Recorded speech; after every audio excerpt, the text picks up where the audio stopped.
Hello people, good afternoon. Good afternoon. ఏం చేస్తున్నారు?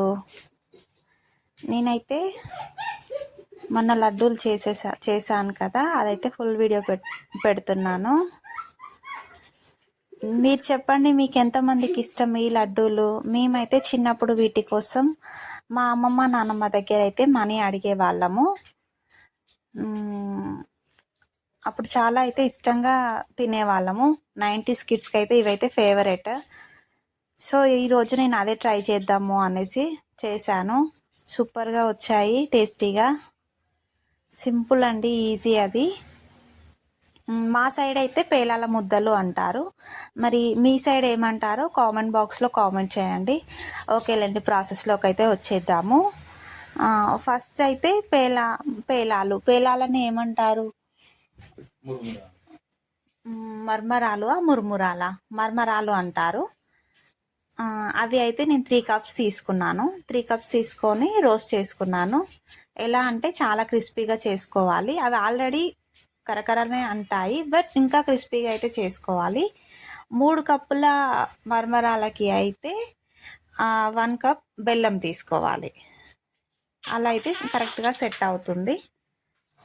So అవి రోస్ట్ చేసుకున్న తర్వాత పక్కకు పెట్టేసుకొని అదే ప్యాన్లో బెల్లం తీసుకోవాలి. బెల్లం తీసుకొని ఒక 2-3 స్పూన్స్ వాటర్ యాడ్ చేయాలి. ఆ వాటర్ యాడ్ చేసి బాగా కలుపుతూనే ఉండాలి, బెల్లం ఉండలు అంతా కరిగేంత వరకు. ఇలా కలిపిన తర్వాత బెల్లం అంతా కరిగిపోతుంది కదా, ఇలా కలుపుతూనే ఉండాలి అడుగంటకుండా. సో మనకి కరెక్ట్ పాకం వచ్చింది అని తెలియాలి అంటే ఇలా చూడండి, ఒక పక్కన ఒక బౌల్లో కొన్ని వాటర్ తీసుకొని ఇదాన్ని అందులో వేసుకోవాలి. సో తీగలాగా వస్తే రాదు, అది కాదనమాట. సో నాకైతే ఇక్కడ రాలేదు.